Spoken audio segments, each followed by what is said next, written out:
Hey y'all, I'm back. So we're gonna call this one Good Girl Going Bad. So this is a breakdown of the last video was caught from the womb. It's just a breakdown of as I'm in my young adult years, young adult stages, from sibling issues, trauma, father, parent trauma from both parents, because at this time my mom, who was holy and thou, she had crossed on the wrong side. And so let's get into it, shall we? So like I said,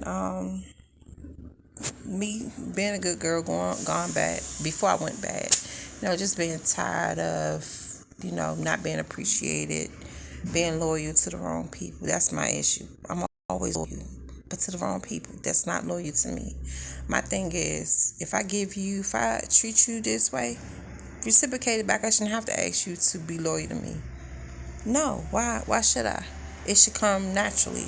But most people, they not like that, and they demonic possessed beings. That at the time I didn't know that we are trapped in an ancestral curse, and that's why when you are of someone of importance, you always have your back against the wall. You are always singled out, targeted. People seem to have an issue with you, and it's not them; it's the demons that they possess within them, so within their souls. So yes, I wasn't holy and thou. I grew up in church, but I was beginning to definitely stray away. I didn't want to live the right way. I got tired of being treated wrong. So, as time went on, you know, like I said, came across a lot of fake people. Prime example, a chick, Neek, from junior high school. She know who she is. Again, there's no filter. It's not me singling out, but I'm just using situations because you have reoccurring situations where as though the history always repeats itself, and people play a major part in your life that at the time you don't get, but as time goes on, you become very in tune with people and their ways and stuff like that, or used vessels. Okay, so I remember one day, my ex-girlfriend at the time, because like I said, I had a wild life. I dealt with many walks of lives. Okay, so my girlfriend at the time, Jay. Hey, what's up? Shout out to Jay. Hey, girl. So we was going planning the trip to New York, and I was getting everything ready, frying chicken, everything. And Nick was like, can I borrow some money? I'm like, she called me up the morning we was supposed to go out of town, and I think she was getting a rental car or something like that. She was like, I need some money, and I need to buy like $300. And I'm like, in my mind, I had it, but I'm like, no, I'm not doing that. So she pretty much said, look, we ain't gonna go because I need the money. And I'm like, for one, I was gonna already give you like $150 for taking me up there. That's just the type of person I am. You show me love, you don't have to ask for it. I'm gonna make sure we all eat, we good, whatever. So it was something on the lines of that. But I was like, oof. My girlfriend at the time, I was crying. I wanted to whoop that girl behind. But, she was like, I'll take you next week. I'm like, look, I don't want to go next week. I want to go now. When I want to do something, I get it done. I don't like waiting on no one to, nah, I don't like waiting on people, because people, nah, they tend to use that as an advantage point. So anyway, I got rid of her, moved on. And like I said, a lot of failed relationships. And I was always around the adult entertainment lifestyle before I became Venus. Oh yeah, this story is juicy, honey. And like I said, there's no filter. I'm not going to sugarcoat nothing that I went through, because I've been through a lot, and most people can relate. And I had an amazing son at the time, John. Gave birth to him, so our bond was like no other, and I was spending Man, that's my dog. He still is my dog, even though the devil trying to, probably infiltrate whatever. But God got it. God got to figure it out. What's up, Jay? What's up, baby? So anyway, our bond was like no other. And I've always had this thing for always trying to help save everybody. Even when I don't have the money and the ability to save my damn self, I'm always willing to lend a helping hand. And at the time, I've taken on my sister children because she wasn't a mother to them. She just wanted to buy them stuff. And some other children who I later found out was being molested, and it's a sick world that we are in. And even my niece and nephew, their parents, my sister played a part of some stuff too. But yeah, it was like they looked at him as God in the deaf community. Yes, I know sign language. My sister is hearing impaired. I have it's my oldest brother. I still call him my brother, Tony. My sister Angie, who's hearing impaired. Myself, Charmaine, of course. My younger brother, Junior. So at the time, we were just going through a lot, and we were separated. That's when my mom my mom definitely strayed away from God. So, I was pretty much doing what I wanted to do. But she was hard on me, but never hard on my other siblings. And I understood why. But again, a lot of childhood trauma, it wasn't anything directed to them people. At the time, that was my train of thought. Like, why are you doing this? Why are you doing this? This was the devil. This is how it works. Pay attention, guys, because this is very important. And you need to stay prayed up. This is why it's important to have God in your life, because this stuff is real. And the closer you get to God, the more and more you are under attack in a spiritual warfare. And I'm telling you, a lot of people that claim they about that life, you're not about that life. You're not about that life. Only until God activates you and make you about that life. That's when you become about that life. But beforehand, you're not about that life, and you cannot deal with them demons. Them demons will tear you up. And yes, I was under attack, and I didn't even know. But that's another story. It gets juicy. We're going to get into that. So again, as time went on, it was a lot of trauma. And like I said, I was around the adult entertainment lifestyle. My sugar daddy at the time. He Mason or something like that. He's one of them cult people. He's in something. He's a Mason. So again, in my lesbian lifestyle, I always been around female dancers and stuff like that.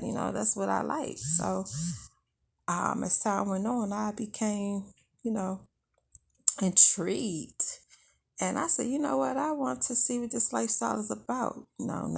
I'm not the type that like to show my body to the world, because I think that certain things are sacred, and that's one of them. But yeah, I stepped into the dark side, and that was when I didn't know. That's why it's very important in the power of the tongue. You got to be careful what you say. And I remember it vividly. Hold on, I wrote it down. That I said, you know what? I'm tired of being nice. I want to do what I want to do. I want to go where I want to go. I want to make as much money as I want to make. I want to be known. I want people to acknowledge me and respect me. I want to be someone of importance. I just didn't care. That was me summoning myself to Satan. And yes, God allowed everything to happen. So that's why you got to be careful what you say out your mouth, because you don't know what you speak of. Come on, God. You don't know what you speak of. See, my dad is talking to me now. To me. You don't know what you're saying. So it's very important to be careful what you say out your mouth. The power of the tongue, it can give life, and it can take away.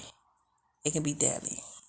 And that's when I transitioned from the good girl gone bad, and my lifestyle of the jazz bell spirit, and sinful ways, took place of, Venus. We won't talk about it now. We won't talk about it. The adult lifestyle of Venus.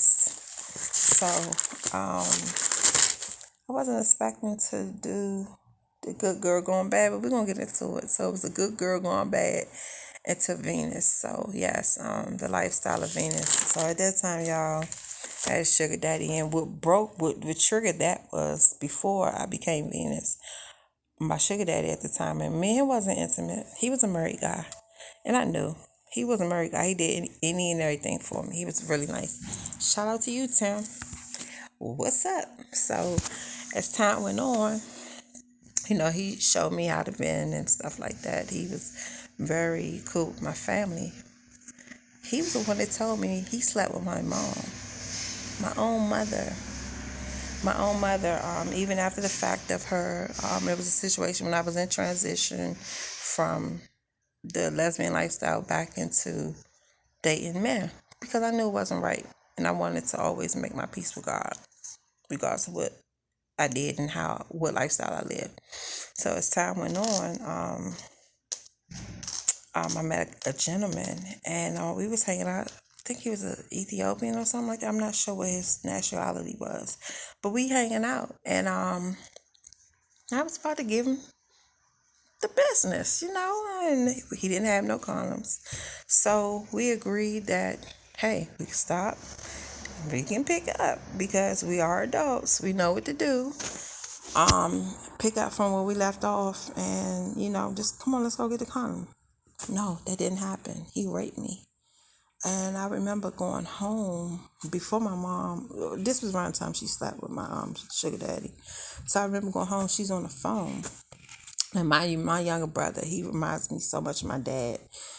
My dad is demonically possessed. He's just angry guy, always angry all the time, always trying to fight me. Just mean, just mean. But before I got older, I always was around him because he taught me how to work on cars and stuff like that. I used to always be with my dad. I was daddy's girl until, time went on. And he realized that I loved my brother, my oldest brother, more. He was very envious of that. And my brother was a protector at the time, and that was not his biological son. My oldest brother his dad was Cuban. So he was a pretty Ricky joker. All the girls. He was a ladies' man. All the ladies was on him, and he knew it too. He was one of the pretty fly, handsome brothers. So, just by that, he was the life of the party. Everyone loved my brother. So, yeah, that really started that. But going back, I remember coming home because I called the police, and they told me not to wash. I had to go to the doctors the next day. So I came home, and my younger brother was there. The one thing about my younger brother, we might not get along, but if you fuck with us, we going to team up. We going to come together, and we going to tear your ass up. That's just how we roll. So I came home, and I was crying. I was like, Mom, I need to talk to you. Can you get off the phone? She would not get off the phone, and I'm like bawling, crying, and I'm like, Mom, get off the phone. I need to talk to you. So my brother come in like, he's disrespectful. B, what's wrong with you? Like, what the F wrong with you? Calm down. I'm like, yo, I just got raped. And he was like, what? Yeah. So what she said to me, she was on the phone. She said, you deserved it. She held the phone down, leaned back, said you deserved it, and turned back and resumed to continue on with the conversation. Y'all, I mentally lost it. So like I said, these are a list of childhood traumas that will either make or break you. And at the time, it was beginning to tear me down. And that's why I was tired of being so nice, being so loyal to the wrong people. And that's when I strayed away from God. I was like, look, I love God, but I want to get a taste of this dark side. I want to be wealthy. I want to make this amount of money. And I think I said I want to make like a few $100,000 or something like that. And I actually made it, not realizing that I did at the time. But that's why you gotta be careful what you say. So as time went on, I'm sorry guys, I'm looking at my notes. As time went on, yeah, Venus came into full effect, and I met a young lady. She wasn't young. She was of my age. I think I was like 19, 20 or something like that at the time. I can't really remember. Shout out to you, Stephanie, because you introduced me to that world. Thank you. So she was like, hey, hey. She faked like she was my girlfriend and wanted to be my girl. And I'm like, look, girl, no, you're not my type. But we was cool. So she introduced me to the lifestyle of stripping. And as time went on, I realized, look, me throwing myself on the people, that's not something I do. So I met a young lady named Divine. Shout out to you, Divine, because you showed me, you told me the way. And, oh boy, she was a beast. She's well known. And all my thanks go to her, because I said, you know what? This lady got it going on. I don't want to be her, because I'm a figure out a way that works for me, and I'm going to master it and do it my way. So once I figured out that niche, oh man, I began to make money. So this is what messed her head up. So as time went on, and by her, introducing me to the game, and so on and so on, and I ain't gonna lie, I became a little cocky. I was my pride. I became arrogant and stuff like that, because I was a new chick on the block, and people wanted that at the time. And then not only that, my personality, I'm sure that won me over as well. So what I did one day was, after she's training me, I said, you know what, it's time for me to venture out and do my own thing. I gave her some money. It was a few $100s. I'm not sure exactly how much, but she said, what is this for? I said, look, I'm always loyal and real. Without you showing me how to do this, and me being able to master it the way that works for me, I wouldn't be here without you. That messed her head up. So even when, other things took place, because you know what goes on in the adult entertainment world. I'm not going to say, because, things happen, but I would speak on my behalf. At the time, men and women paid me for my time, not sexually always. No, it was never always sexually. They just needed somebody to talk to. So I talked to them. I bartended at the time. Before I got my bartending license, I did so many events, and I was really able to talk to many lives. That's the important part. I was able to meet many people, and just by them sitting down, we having a wonderful conversation. We would even go out to dinner. And it's always time granted, I never always had my hand out, because again, if you showing your gratitude towards me and you always spending your money with me, I'm gonna make sure you eat too. Or I'd be like, hey, let's go out, or not expecting it. I got the bill. And I probably turned around and gave them money. And then mind you, before all this, I met pimps. But you can never pimp me. I had pimps paying me, okay?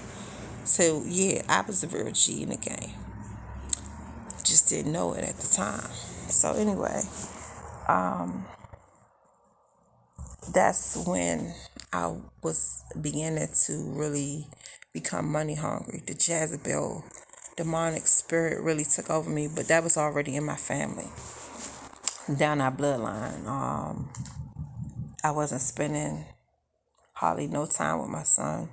I was on the road every week, every other day. And the time that I did spend, it was like maybe I give him 2 days. I did make time for him, but it wasn't the time that I had beforehand. And at that time I did abandon my nieces and nephews, because I was just tired. Why should I be the one to take on these responsibilities? We're their parents. Like, what the heck is wrong with y'all? y'all don't know how to be a parent to y'all children. Apparently not. But I needed my own breakthrough. I needed a break because I was beginning to have a mental breakdown. And no, I wasn't drugging at the time. I tried little stuff here and there, but full throttledly, no. But as time went on, I was introduced to cocaine. This was a little before my brother passed away in 2013, I do believe. Ex at the time. Now, I have to say this, sorry to interrupt. I didn't realize that didn't know nothing about my ordained partner, and that's in a later video when God activated me. But I'm going to say this. I didn't know nothing about having an ordained partner until after the activation. But what I figured out, because I'm so smart, thank you so much, God. Thank you, Holy Spirit. I'm so smart, and this is how my mind thinks. You know the movie Man on Fire and Equalizer with Denzel Washington, how he breaks down things and he could rewind and like put it together and stuff like that. That's how my mind works. So that way you can have a better understanding as to how I process stuff. So I'm able to. Oh, I was vicious with it, but I didn't know. I'm able to pinpoint things, put the pieces in, put the missing pieces to the puzzle. But that was that's what God called the gift of discernment.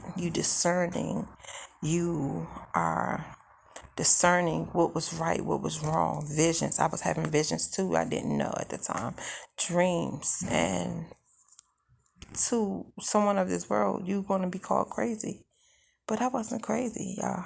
I had a gift, and I didn't understand my purpose fully. I knew it was something rare about me. I always called myself a rare breed, and now I know why. So as time went on, of course, with the VENUSS lifestyle, drugs, gambling. So, I tried cocaine, and I didn't like it, and, I was always working, and again, meeting girlfriend need, because I knew how to do hair too. So I'm a Renaissance woman. I'm gonna get to that bag, okay? I'm not gonna be lazy about nothing. I get that from my dad. He does have some good spots about him. That's some money making dude right there. So ran across, and she was like, hey, girl, you need to come out, hang with us, hang out. And I'm like, I don't really like chicks like that. I be around dudes like, okay. So I gave it a try. Y'all. But yeah, that was another story. So I'm gonna end this one right now, and we're gonna get into the other one. I'm gonna take a little break, wakey time. So get ready, y'all. I'm getting a little comfortable now. Okay. So I'll be back with another video. All right, I'll be back.